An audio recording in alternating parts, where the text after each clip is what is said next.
Good afternoon. Happy Monday. Happy St. Patrick's Day. I see a lot of us are very festive in our green. Peter Ducey, I like it. First today, I want to address the devastating tornadoes and storms that have impacted many states throughout the South and the Midwest. As of this morning, more than 40 innocent lives have been lost, and many communities have been totally destroyed.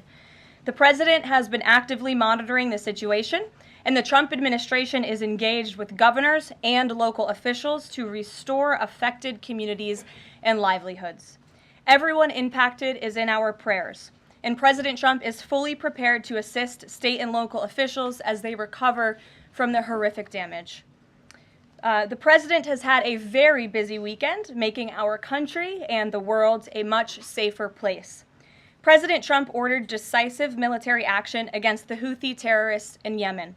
These Houthi terrorists have engaged in piracy, violence, and terrorism against American ships for years under the Biden administration, costing billions of dollars and putting innocent lives at risk. Joe Biden's pathetic weakness invited these unacceptable attacks. But there's a new sheriff in town, and his name is Donald Trump. And the world is officially on notice. America has a commander-in-chief whose peace-through-strength approach is unwavering and should not be tested. As the president said, no terrorist force will stop American commercial and naval vessels from freely sailing throughout the world. Houthi terrorists and their Iranian backers should not cross President Trump again, and the president has made that clear today. On another important matter, President Trump signed a proclamation invoking the Alien Enemies Act regarding the invasion of the United States by the foreign terrorist organization, Tren de Aragua. At the president's direction, the Department of Homeland Security carried out a counter-terrorism operation deporting nearly 200 violent Tren de Aragua terrorists, which will save countless American lives. Thanks to the great work of the Department of State, these heinous monsters were extracted and removed to El Salvador, where they will no longer be able to pose any threats to the American public. Tren de Aragua is one of the most ruthless terrorist gangs in the world, and they are responsible for some of the most heinous crimes that have occurred in our nation's history in recent years, including the savage murders of beautiful Laken Riley and Jocelyn Nungray. President Trump promised Laken and Jocelyn's families during his campaign that he would demand justice for their beautiful girls, and that's exactly what he did. As the president acknowledged during his inaugural address on January 20th, he pledged to invoke this act, and he has no higher responsibility than to defend our country from threats and invasions. President Trump will continue his historic efforts to seal the border and prevent these illegal invaders from coming here in the first place. As the New York Times is acknowledged over the weekend, President Trump's policies are working. Here's how the Times summed it up. Illegal crossings at the U.S.-Mexico border are down to their lowest level in decades. Once crowded migrant shelters are empty. Instead of heading north, people stranded in Mexico are starting to return home in bigger numbers. The border is almost unrecognizable from just a couple of years ago, when hundreds of thousands of people from around the world were crossing into the United States every month in scenes of chaos and upheaval. This is the Trump effect in action. And again, those are the words from the New York Times. We didn't need a border security bill. We just needed President Trump. All of these actions taken together are contributing to a wave of optimism about the direction of our great country. According to brand new polling from NBC News, more registered voters say the United States is heading in the right direction than at any point since early 2004. Americans support President Trump's common sense approach that's getting our country back on track in record time. Meanwhile, the president's critics can't say the same. That same new NBC poll also found that the Democrat Party has reached an all-time low in popularity. It turns out when you let your hatred of President Trump get in the way of doing what is best for America, the people reject you. Who would have thought? Joining us today in our new media seat is Kelly Meyer. She is a White House correspondent with News Nation. News Nation started in 2021 and is one of America's fastest growing cable news networks with a focus on news for all of America. It's part of a larger ecosystem Nexstar, which is home to News Nation, the political website The Hill, the broadcast network The CW, and local Nexstar stations. With that, kick us off, please, Kelly. Prostitute. Caroline, what do you say to Americans who want safe streets but are concerned due process is being violated? The president is using every lever of his executive authority and his constitutional authority within the bounds of the immigration laws of our country to ensure that our streets are safer for law-abiding American citizens. And this administration is focused on detaining, arresting, and deporting illegal criminal aliens. And as you saw this past weekend, the president used his authority under the Alien Enemies Act to deport foreign terrorists. Tren de Aragua is now a designated foreign terrorist organization. And as I said, there were nearly 200 Tren de Aragua members who were sent to El Salvador this weekend. Countless lives will be saved because of this action. And if you talk to the families, the Angel families, as I mentioned, Laken Riley and Jocelyn Nungray, they understand the grave cost of life at the hands of these illegal terrorists. And the president is proud to deliver on that promise for them. And just to follow up on that, this will be challenged later today in the courts. Does the president, does this allow him to defy the court order without having this the checks and balances and the separation of power? No. In fact, this administration acted within the confines of the law, again, within the president's constitutional authority and under the authority granted to him under the Alien Enemies Act. We are quite confident in that, and we are wholly confident that we are going to win this case in court. Peter. Thank you, Caroline. If you guys can't send 200 Tren de Aragua terrorists at a time to El Salvador, where are you going to send them instead? It's a very good question. You'd have to ask the courts and the people on the left who are trying to fight this administration for doing the business that this president sought out to do, which is to deport these foreign terrorists. And we're very grateful to President Bukele and to El Salvador for accepting these heinous monsters where they will face justice. And if these guys are terrorists at war with the United States, is President Trump considering anything more lethal to address them than just sticking them on a plane somewhere else? Well, it sounded like you had a little bit of curiosity in the premise of your question, so I want to address it. These are designated foreign terrorists. The president signed a proclamation on February 20th, 2025, designating TDA as a foreign terrorist organization that was in consultation with the Attorney General and the Secretary of Treasury. That was pursuant to 8 U.S. Code 1189. The president has the right to do that, and I think nobody would argue that Tren de Aragua should be designated a foreign terrorist organization. If you want to have that argument, I'm happy to do it. These are heinous monsters, rapists, murderers, kidnappers, sexual assaulters, predators who have no right to be in this country, and they must be held accountable. And something different. There is now a member of the European Parliament from France who does not think the U.S. represents the values of the Statue of Liberty anymore. They want the Statue of Liberty back. So is President Trump going to send the Statue of Liberty back to France? Absolutely not. And my advice to that unnamed low-level French politician would be to remind them that it's only because of the United States of America that the French are not speaking German right now. So they should be very grateful to our great country. Kelly.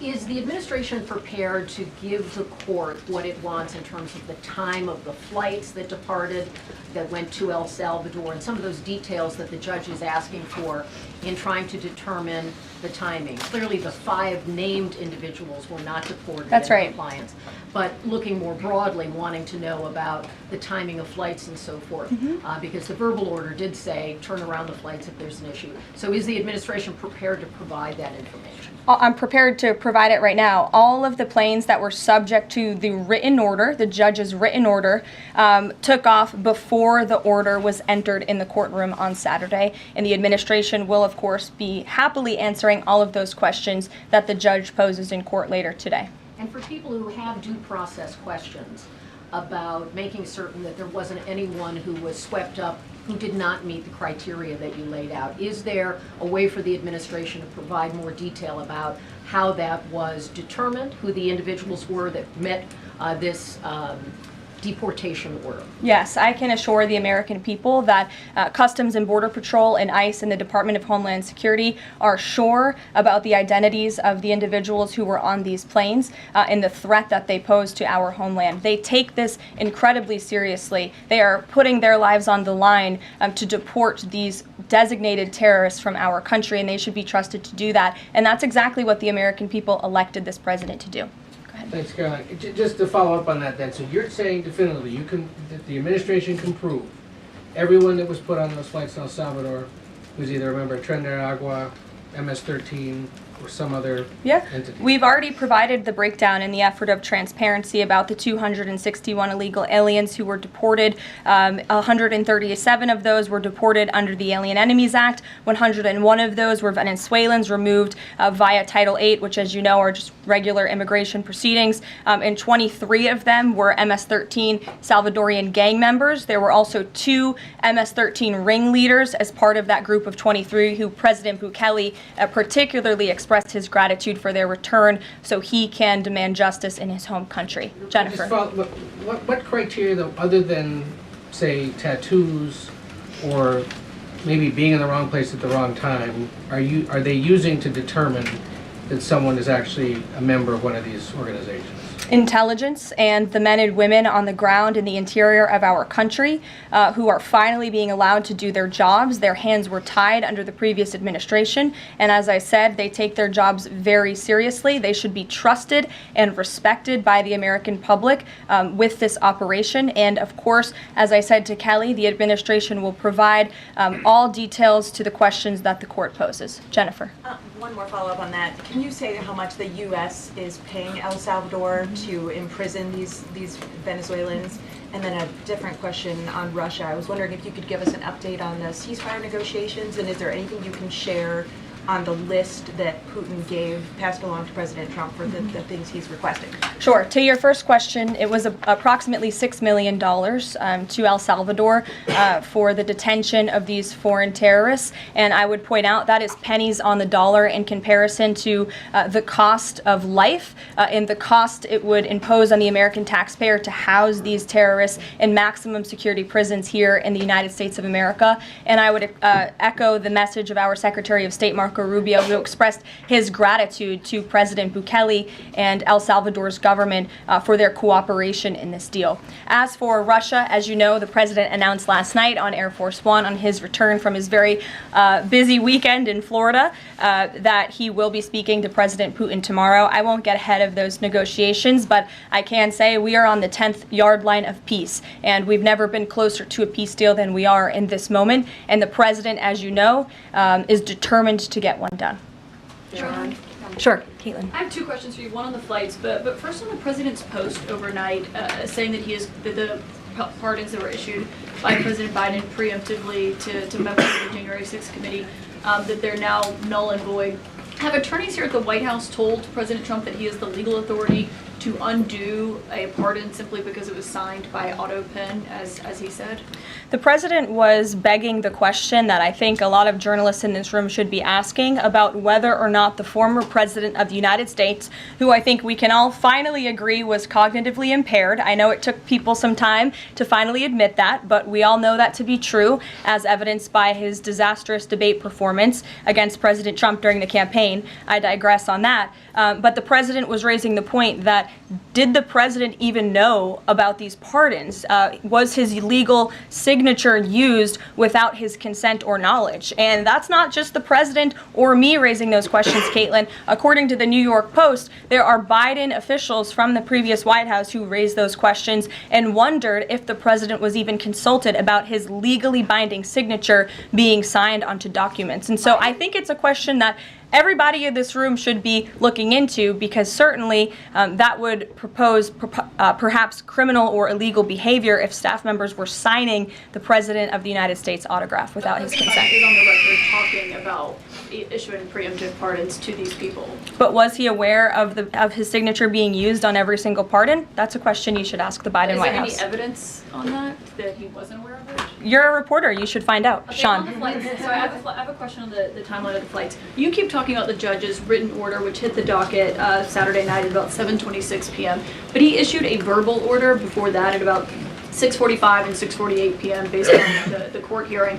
A verbal order from the bench. Does the White House feel the need to comply with a verbal order from this judge? Again, as I said, all of the planes subject to the written order of this judge departed U.S. soil, U.S. territory before the judge's written order. But what about the verbal order, which of course carries the same legal weight as a written order, and said for the planes to turn around if they were Well, in the air? there's actually questions about whether a verbal order carries the same weight as a legal order, as a written order, and our lawyers are determined to ask and answer those questions in court. Sean. Hey, so on Friday, the president suggested at length that it should be illegal to criticize judges, but he has repeatedly criticized judges who rule against him, and Elon Musk is calling for impeachment of judges who have opposed the administration. So how are those two things not in conflict? I have not heard the president talk about impeaching judges. I know you mentioned Mr. Musk's tweet, but I have not heard the president of the United States ask that. Mary.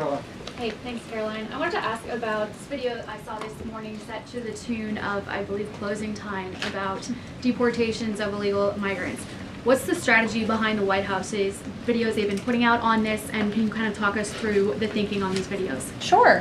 I think the White House and our entire government clearly is leaning into the message of this president, and we are unafraid to double down and to take responsibility and ownership of the serious decisions that are being made. The president was elected with an overwhelming mandate to launch the largest mass deportation campaign in American history, and that's exactly what he is doing. And to this very day, we are now, I think, 56 or 7 days into the administration by my count. The president still receives an overwhelming public support for the policies that he is enacting. So we are unafraid to message effectively what the president is doing on a daily basis to make our communities safer. And the specific video you referenced, I think it sums up our immigration policy pretty well. You don't have to go home, but you can't stay here. Go ahead. Thanks, Caroline. I have two questions. First, will President Trump put sanctions on Russia if the talks on Tuesday don't go as hoped? And secondly, have any illegal immigrants self-deported through CBP home yet? To your first question, it's something the president has floated, and certainly he's willing to do if necessary. I don't have anything to read out, and I would never get ahead of the president on such a serious decision. To your second question about the CBP Home app, I would have to check in with the Department of Homeland Security, but it's a great question, and we're very proud to repurpose this app, which the Biden administration abused to facilitate the mass illegal entry of illegal immigrants into our country. It was like a fast pass at Disneyland. That's not happening under this administration. We are encouraging illegal immigrants to actively self-deport to maybe save themselves from being in one of these fun videos. Caroline. Sure. John, good to see you. After President Trump strafe-bombed the Houthis yesterday, he said that if they retaliate, he was going to personally hold Iran accountable for that. Holding them accountable, what would that look like? Well, I would defer you to what the president put out this morning, John, where he said very clearly, I will read it, "Let nobody be fooled. The hundreds of attacks being made by Houthi, the sinister mobsters and thugs based in Yemen, who are hated by the Yemeni people, are all created by Iran. Any further attack or retaliation by the Houthis will be met with great force, and there is no guarantee that the force will stop there. Iran has played the innocent victim of rogue terrorists from which they've lost control, but they haven't lost control. They are dictating every move, giving them the weapons, supplying them with money and highly sophisticated military equipment, and even so-called intelligence. Every shot fired by the Houthis will be looked upon from this point forward as being a shot fired from the weapons and leadership of Iran. And Iran will be held responsible and suffer the consequences, and those consequences will be dire." That is a statement from the President of the United States just moments ago. I have nothing additional to share, but our message to Iran is you better take this president seriously, and I think the Houthis learned that the hard way this past weekend. As I said in my opening remarks, there's a new sheriff in town, and this president is not just going going to sit on his hands and allow terrorists to launch attacks on commercial vessels and U.S. naval ships. Those actions will not be tolerated. Sure, Edward. Yeah, thanks.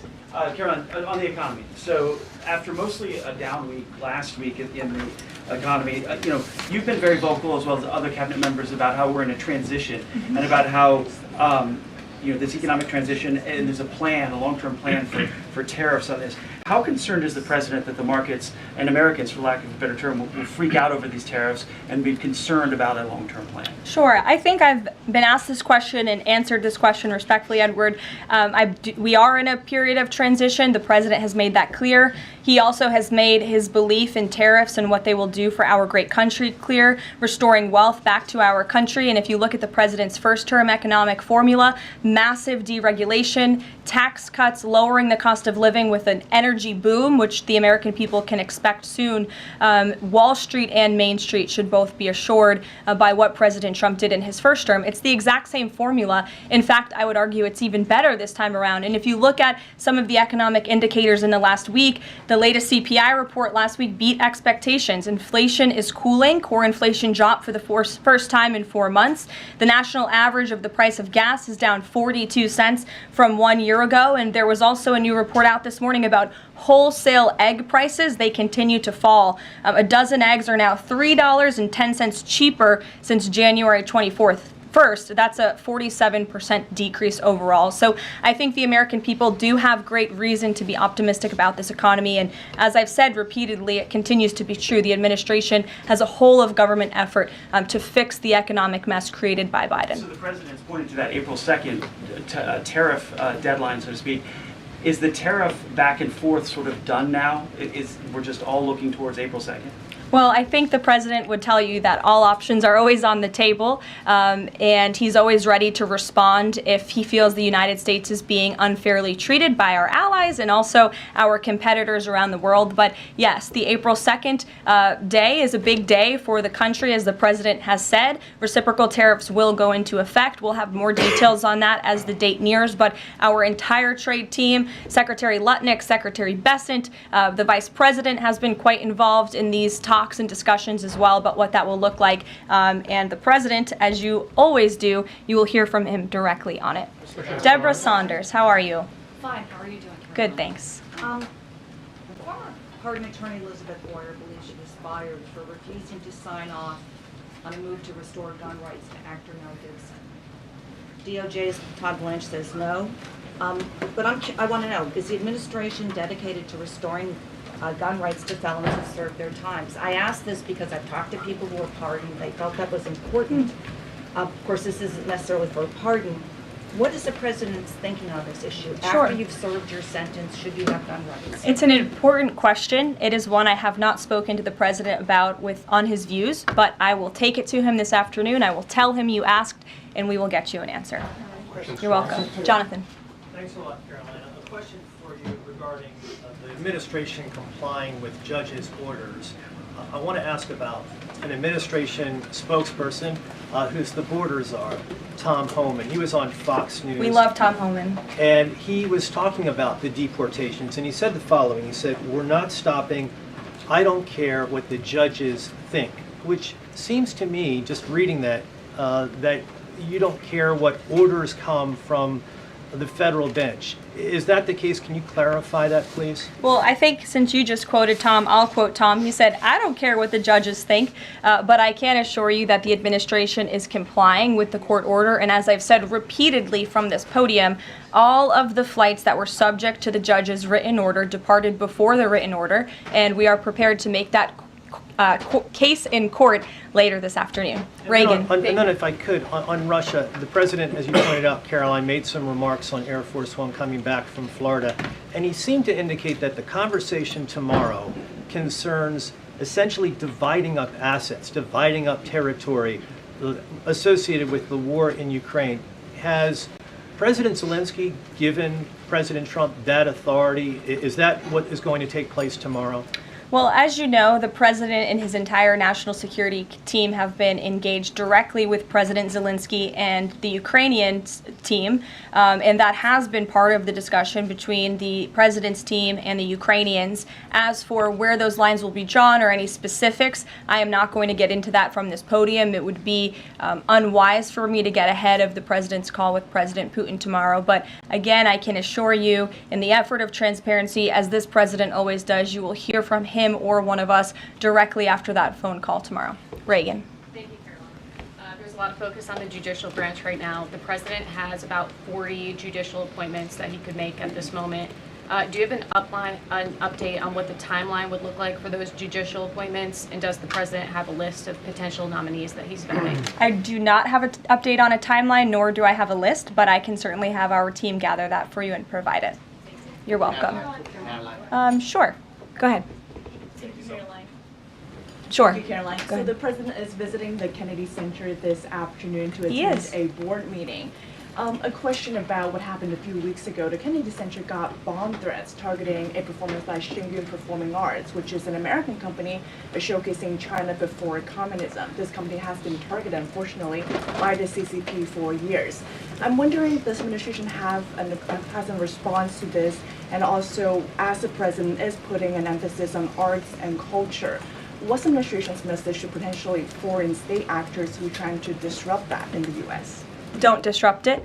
This administration will take that very seriously and hold you accountable. We obviously condemn any violence or threats of violence against American institutions. And the president will be traveling to the Kennedy Center later this afternoon. I look forward to going with him. As you know, he is now the chairman of the board of the Kennedy Center, where he hopes to restore arts and culture that embrace American tradition, don't disparage it, as we have unfortunately seen over the past several years. The president will be doing a tour of the center.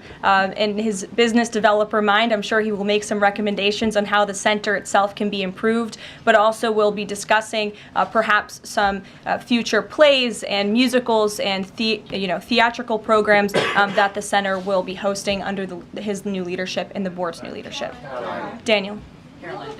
Will the president be discussing with Putin tomorrow the future of Volodymyr Zelensky, sort of a follow-up to John's question? Again, I've been asked and answered this question now. I'm not going to get ahead of the president's discussion tomorrow, but after the phone call takes place, I can certainly provide a readout. Daniel. Caroline, thank you so much. You mentioned earlier in the briefing that you guys are at the 10-yard line of peace. Given the amount of progress that you've made in such a short amount of time, is that an indictment of the previous administration's foreign policy stance, and is it just more proof that you need to talk to people to sort of get things done? I think so. I think the previous administration is the reason this war began. As President Trump often says, this war would have never started if he were still in office. It only started because of the incompetence and the weakness of the previous administration, and President Trump is very proud of the progress that he and his team have made in such a short amount of time, and hopefully tomorrow that progress will move forward. Sure. Thanks. There have been some media reports just in the last few hours that the administration has decided to withdraw from the International Center for the Prosecution of the Crime of Aggression against Ukraine, which is designed to hold Putin accountable for war crimes. Are you able to confirm that? And if that has occurred, why has that occurred?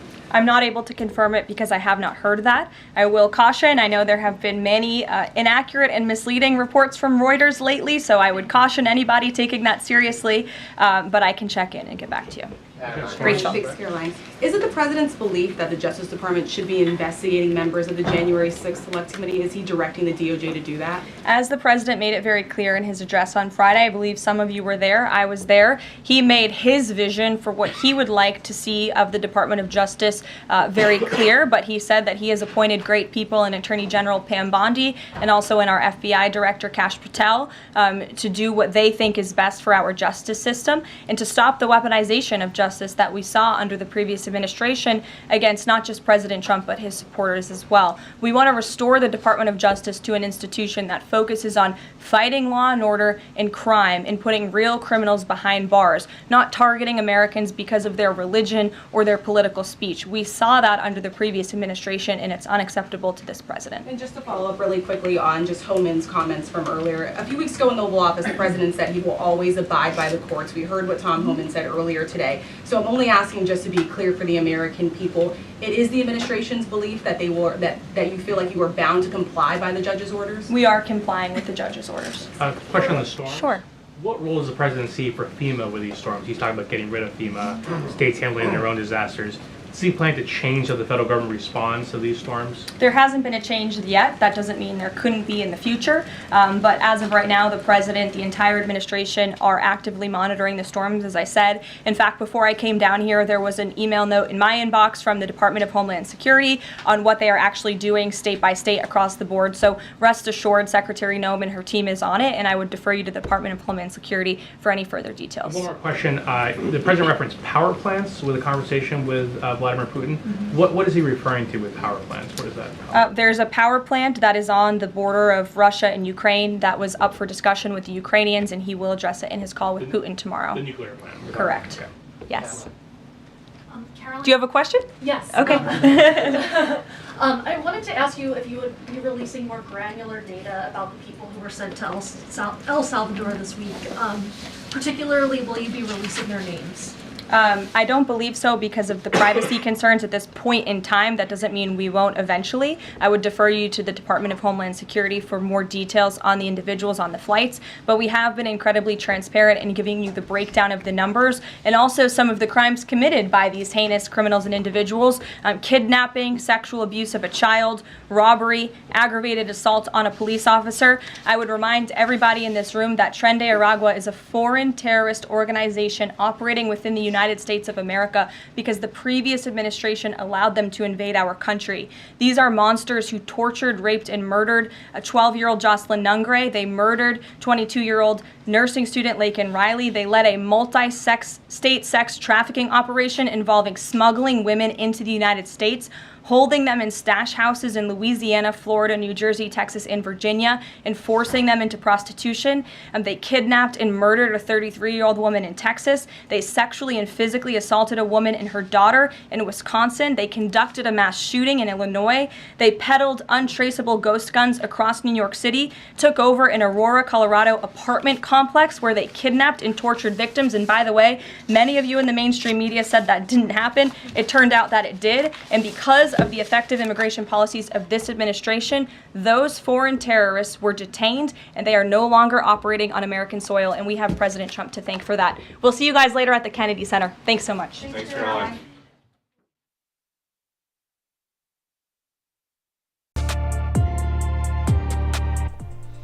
Well, hooligans, there's Karoline Leavitt with a press briefing. Happy St. Patrick's Day to all of you hooligans.